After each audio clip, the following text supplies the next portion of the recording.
Welcome to Hero's Journey Physio Fitness. Our mission is to empower, inspire, and mentor people to reclaim their health and become self-reliant in their fitness. I'm your host, Dr. Cameron Hogue. Join with me as my co-host, Annabelle Rios. All right, guys, we're going live in 3, 2, 1.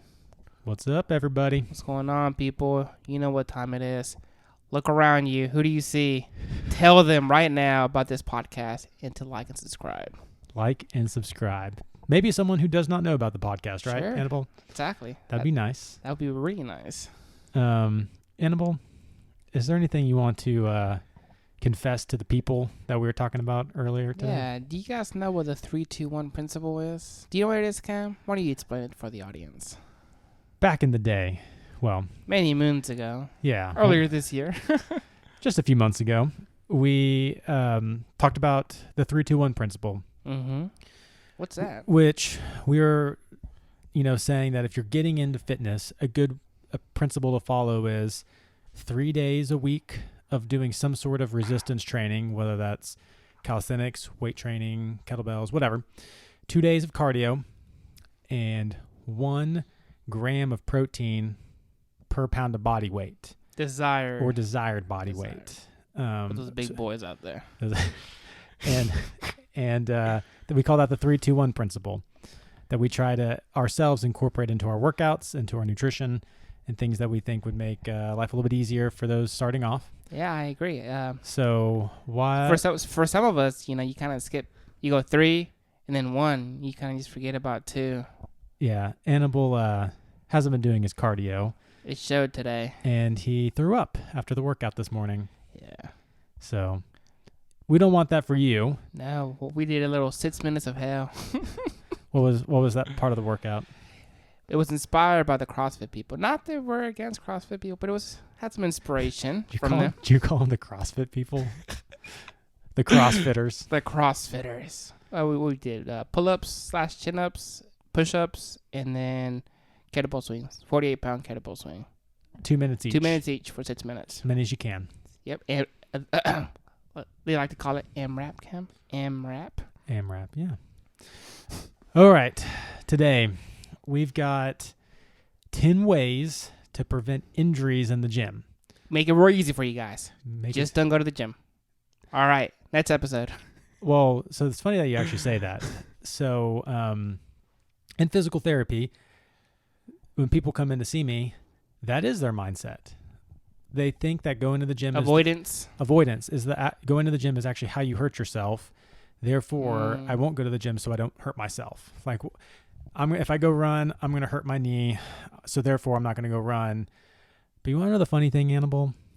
How many of those injuries that I see on a weekly and monthly basis is gym injuries? It's very low. Probably very, very low. Very low. And I know that some therapists specialize in sports medicine and, more the sexy side of PT. The sexy side that every PT wants to get into and then realize might not be for them. But a lot of people think like that. That's actually one of the 10 ways here. But I don't want to get ahead of myself, but let's continue. Yeah, some people just want to avoid. And we're here to tell you that is not the case. Avoidance is not the solution. Most injuries that I see are not gym related and probably could have been prevented if they had gone to the gym and got stronger and more mobile and more fit. But, Annabelle, start us with number 1 of the 10 ways to prevent injuries in the gym. This is important for everyone out there. If it's your first time lifting or you've been lifting for 10 plus years, respect the weight. The weight will humble you and bring you down to your knees and make you question life. So while Annabelle is making a joke there, it is very serious. It is very serious. I agree. We were thinking about that the other day whenever we were trying to go heavy. And you kind of had tweaked a little something and you kind of looked at me and said, man, I should have respected the weights. Mm-hmm. The weights don't care about your feelings. Well, I think it was we're revealing too much. Do as we say, not as we think. Well, some of these things we've learned from experience. Yeah, and we're not just we're experimenting for you guys. we're not just Googling this crap and putting it on there. These are things that we've gone through. Yeah, I think it was one day we were like, you know what, dude? I kind of want to see. It was shortly after we had done the 100 push-up challenge, and man, we were knocking them out. And then we're like, you know what? I kind of want to see where my bench is at. Let's go for a PR. Let's say it was very humbling. I learned quickly that I was like, man, I'm going to get 225 easy today. No. Yeah. So, yeah, respect the weights. Don't try to show off. Yeah. So a lot of people call lifting. people call that ego lifting. Look, guys, everyone started somewhere. If it's your first time back, if you feel like you should be farther than where you are, don't ego lift. No one cares. No one's watching. If you're at a public gym or whatever, no one is watching. And if she's not watching you, dudes. Just stop. No, she's not. You might be watching her, but so we think some traits of a mature lifter is just humility and respect. I absolutely agree. And I know we're going to cover a little bit on technique, but all of that to be said is just focusing on your form, on the lifts, not caring about what's on the weight or the weight on the bar. Yeah. So that's number one. And I feel like a lot of people can get injured by just not respecting the weights. No. So respect them, guys. Respect them. Number two, and this one, I kind of mean the following. I'm just saying be careful when racking the weight. And by racking, I'm talking about getting the barbell off and on the J-hooks, loading the barbell, getting dumbbells off the rack, moving plates around. I think a lot of times we get really focused, like when we're performing the lift, and as soon as we get that last rep or whatever, we almost become unfocused. Oh, yeah. Like we forget about the actual technique, and then also we don't even pay attention to how to properly rack. Like almost dropping a weight on your foot. Yeah, bending over, rounding your back to grab a 40-pound plate to put on or put up, and we almost stop thinking about it and we lose focus. And I personally have tweaked things by not being careful after the lift is done.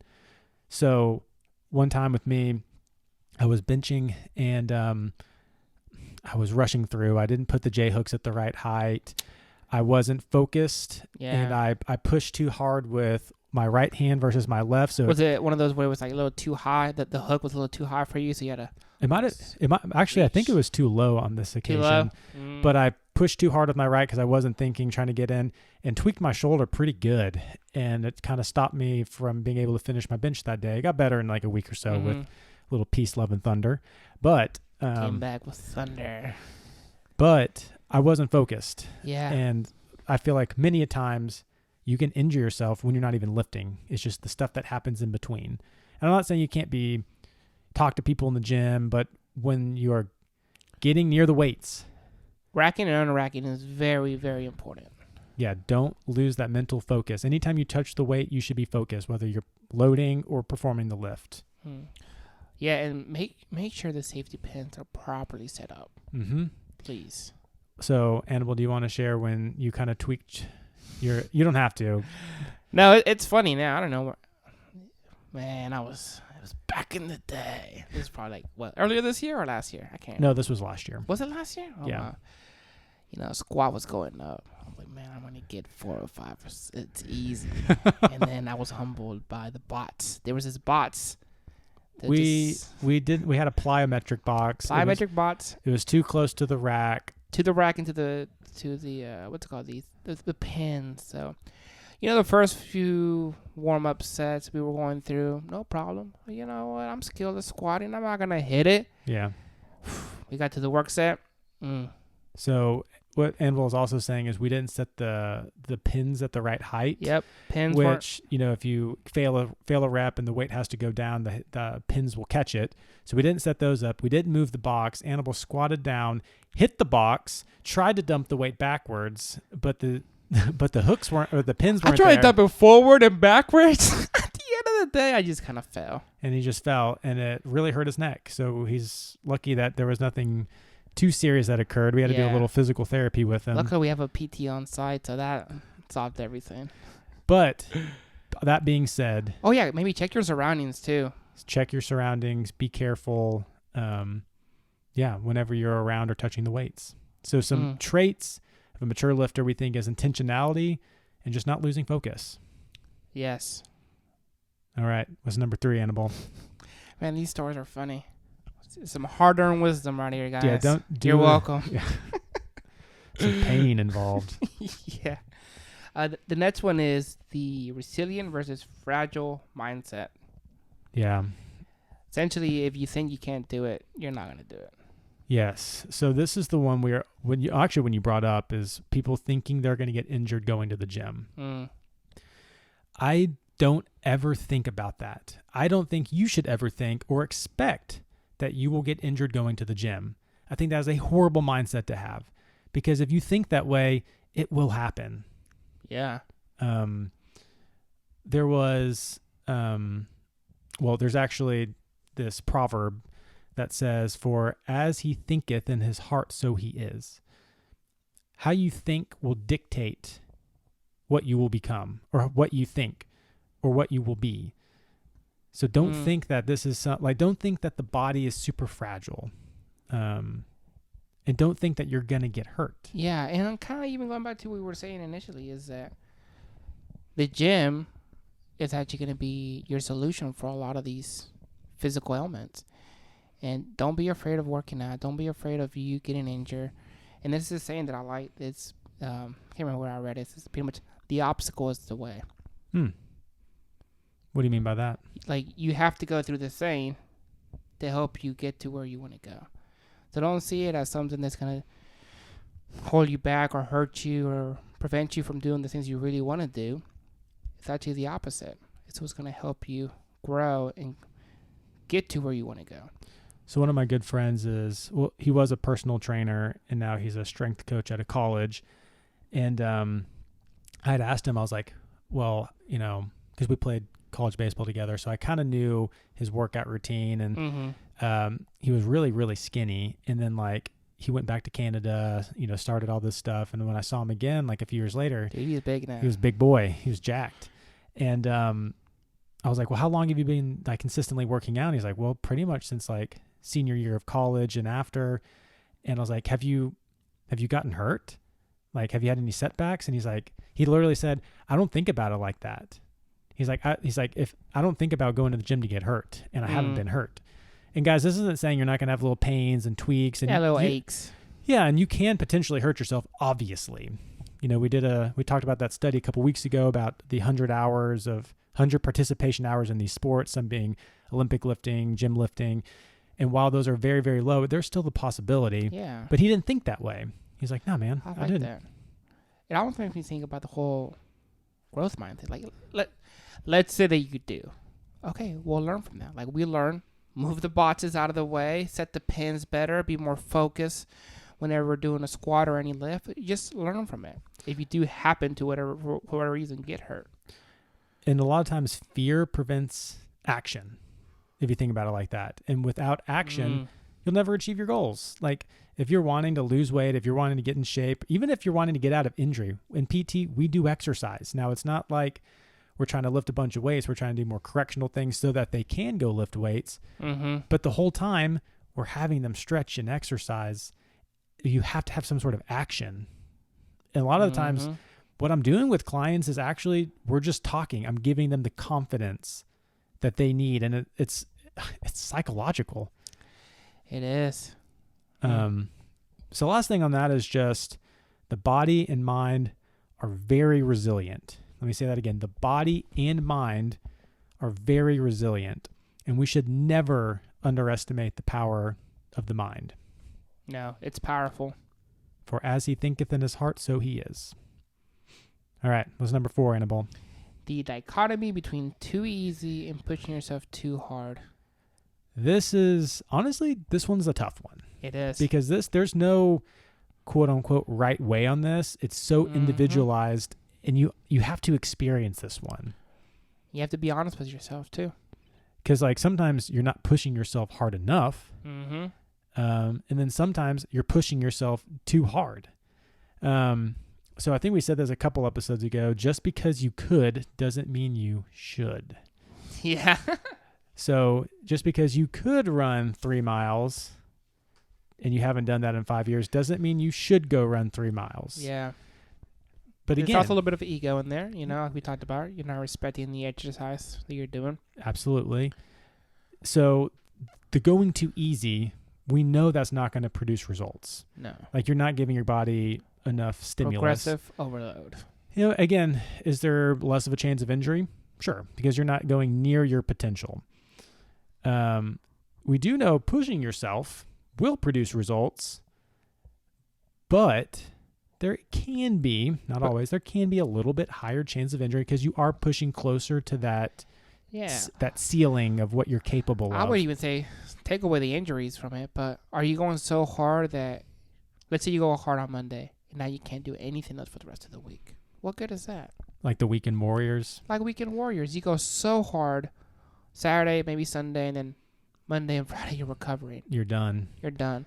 Now that will increase your chance of injury because that leads to not being consistent. You're not consistent. You're consistent, 1 or 2 days a week, and you're just blasting yourself. That's going to increase a higher chance of injury because your body you're not slowly introducing the stress for your body to adapt. You're just blasting your body with the stress.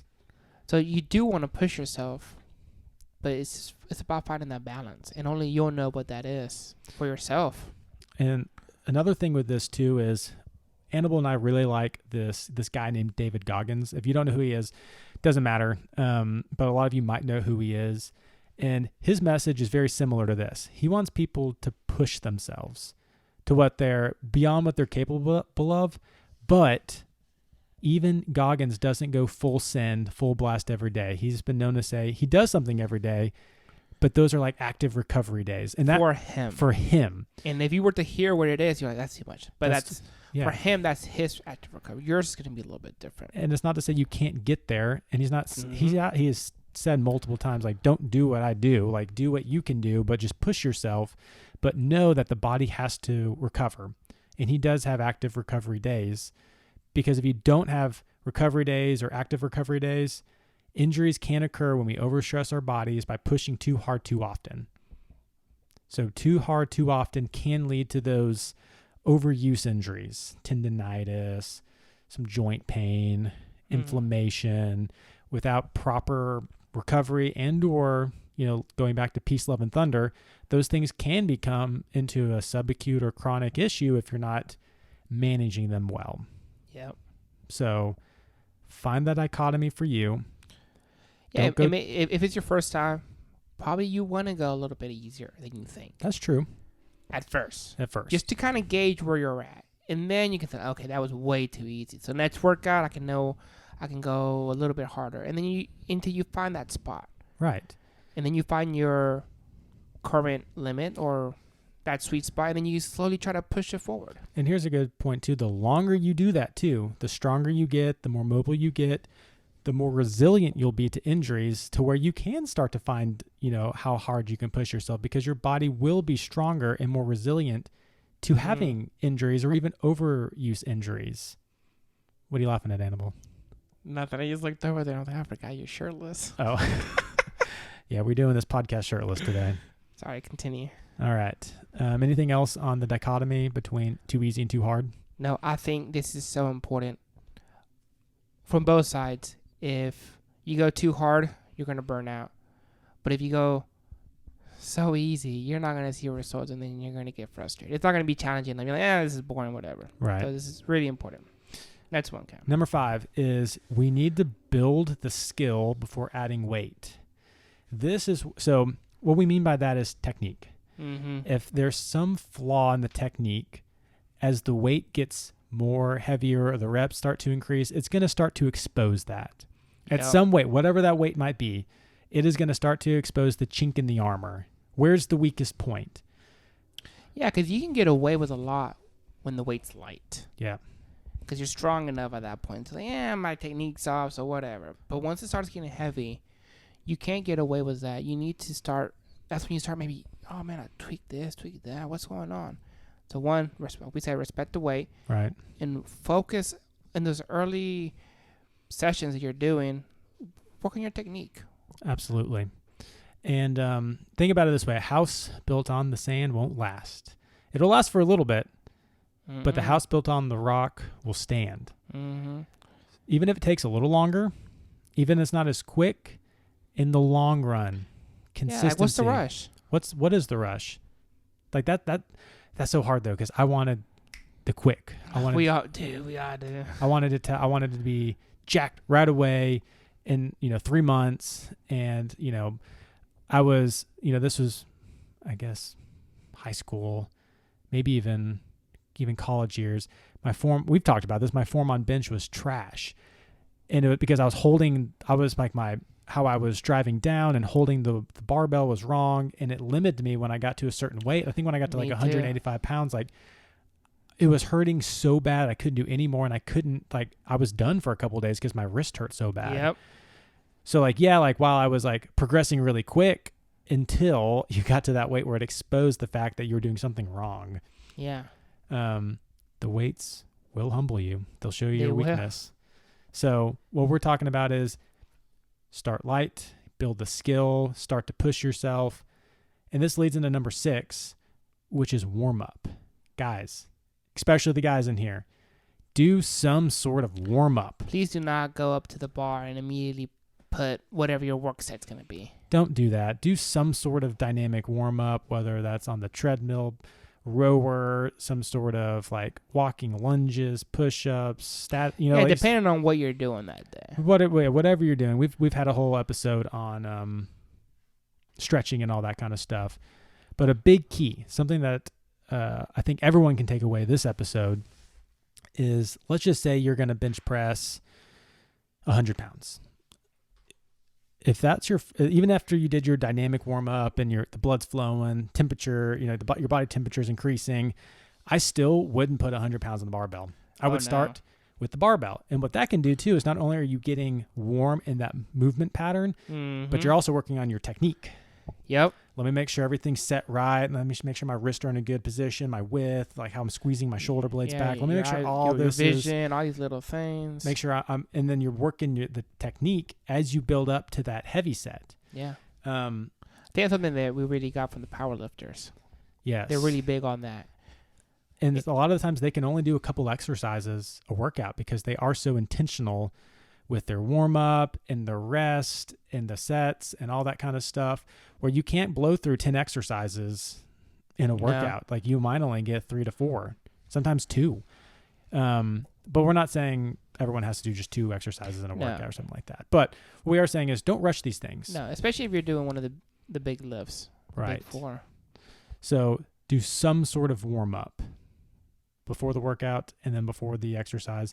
Now, if you're doing bench and you did your warm up and you did your sets on the 100 pounds and then you are going to go do incline, I'm not saying you have to go through a full, warm up. Exactly. Like let's say you're doing barbell bench and then you go to dumbbell bench. You may not need to go. You might not need to do that again. But if you slightly change the angle, like you might need to do some sort of weight before you get to your work set. You might not have to go through multiple warm up sets. You can make it bigger jumps. You can make bigger jumps. Mm-hmm. This is key. What about number 7, Annabelle? You timed that one good. That is good. All right, number 7. Working agonist and antagonist muscle groups. And also don't forget the protagonist, which is you. So with this one, what we're talking, so with every movement, you have one muscle or maybe even a group of muscles being the agonist, the one who is doing the movement. Then you have the antagonist, the one who is almost opposing the movement or stabilizing the movement. So easy example, bicep curls, the bicep is the agonist, the triceps is the antagonist. So if you can think about it, like you want to do roughly the same amount of like push exercises as pull exercises, meaning like how many people do so much bench, push-ups, flies, and they might do like a couple sets of rows, but they're not really getting their rear delts, pull-ups. They're not hammering out pulling motions. Every high school boy out there. Exactly. Because you want that big chest. You can't see your back in the mirror. You don't need to work the back. But this can lead to something called upper cross syndrome, which is a muscle imbalance typically seen with overusing push muscles, Can be postural related too, like if you have a desk job and you start to get tight through your pecs and your suboccipital muscles, and you start to get weak in your rhomboids and your cervical flexors, like of your neck. Mm-hmm. It's almost like this forward head, rounded shoulders. It can cause shoulder impingement, Yeah. posterior shoulder pain, neck pain, stuff like that. So how you can prevent that is, guys, just have a well-balanced workout routine. Have a plan. Don't wing it. Yeah. And don't just follow anything you find on the internet. Some of these people might not know you need to have roughly an equal amount of push and pull. And this isn't just upper body. This is lower body. This is hamstrings and quads. This is working your low back and your abdominals in the front. Like, you can't just overdo your abdominals in the front without working your lumbar spine, and vice versa. There's going to create an imbalance in the pelvis. So, very true. Sorry, I'm going off on a rant. No, there. this is good. You need balance in the force. The force. So don't forget there's an agonist and antagonist. Do the same amount of push-pull. I think this is so important, especially in my early days, man. I barely did back. Yeah.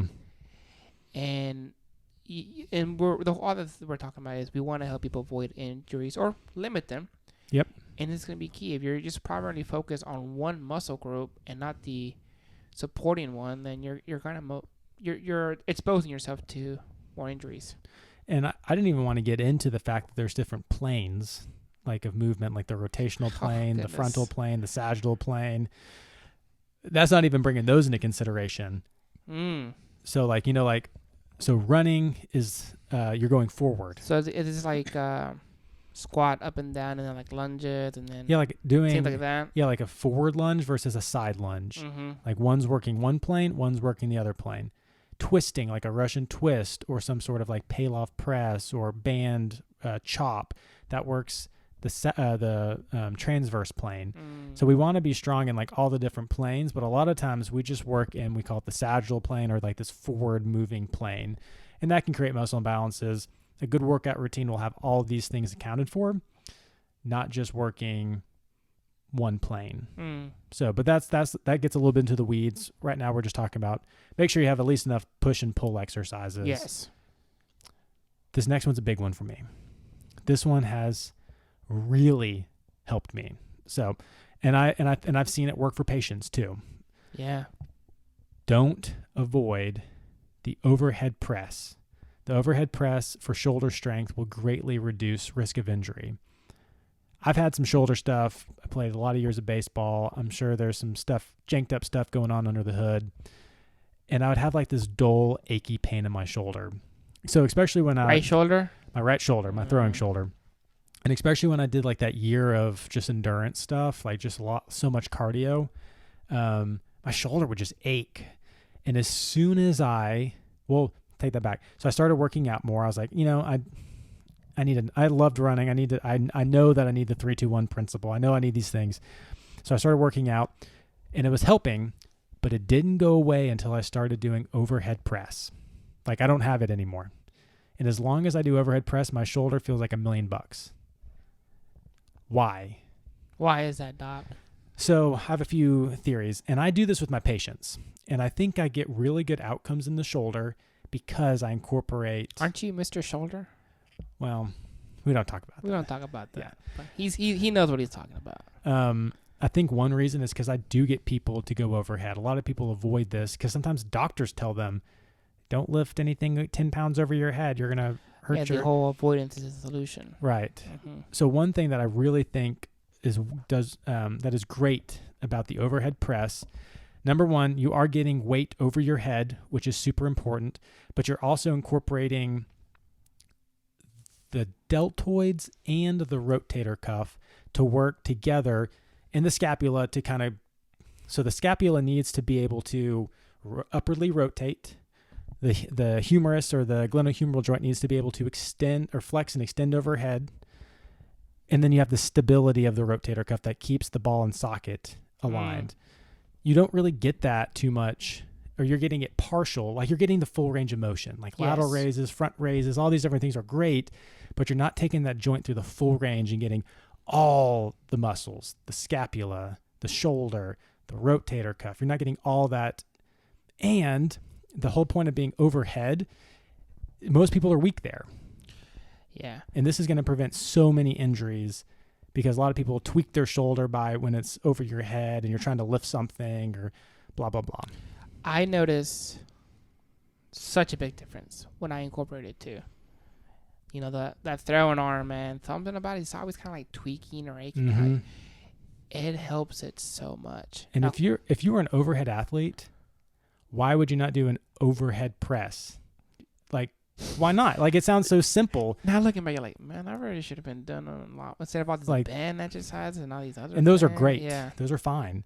But this is one easy exercise you need to get into your routine, and I think this will really help your shoulder pain. Now, granted, you do need a good range of motion to do this exercise. So if you don't have full range of motion, we need to work on that first before you can do this exercise. Mm-hmm. But generally speaking, most people have full range of motion. Get this one into your workout routine.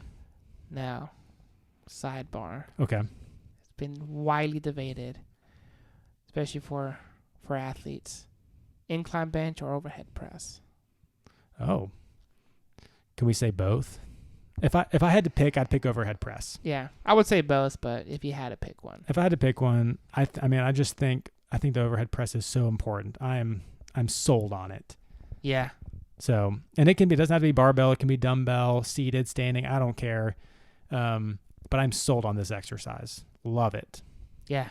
So, all right. What's number 9, Annabelle? So what's another one that you're sold on? The deadlift. The deadlift.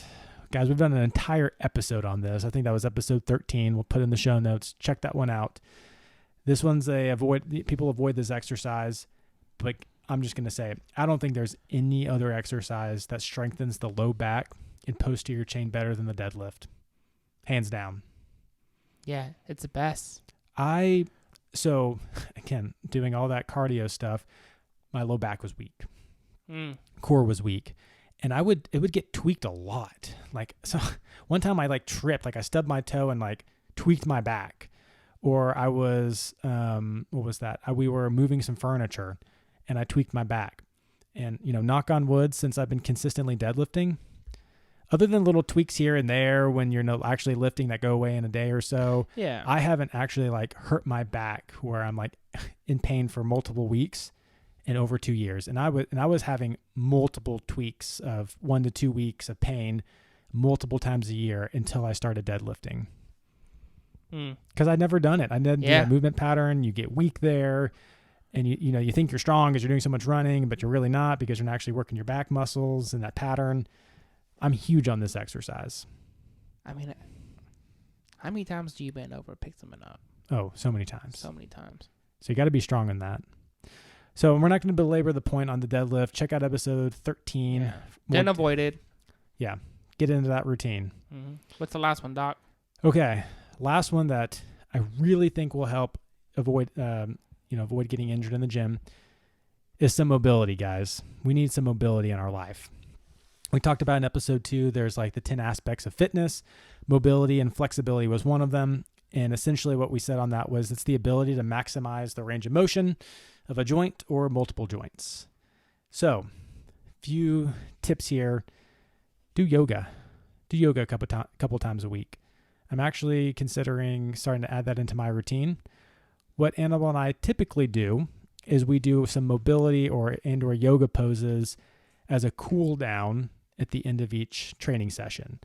So we'll get into prone press up / cobra, child's pose, sometimes bar hangs where we'll just hang from the bar, different techniques where we're trying to stretch out our core, our hips, our shoulders, get some decompression, and that really can help prevent injuries. But do this post workout. Don't. Yeah, it's and I think we talked about that in episode 15. The different types. I think it's called "Is Stretching Necessary?" Yes. And the answer is yes, but it depends what kind you're doing when you're doing them, and that's kind of what we're trying to clear up here. This is post workout. Post workout, get this mobility work in, or you can have just another training day where you do yoga for 15 or 30 minutes or whatever you want. And I think that's great. I want to actually start to incorporate its own day versus at the end of my workouts. Yeah.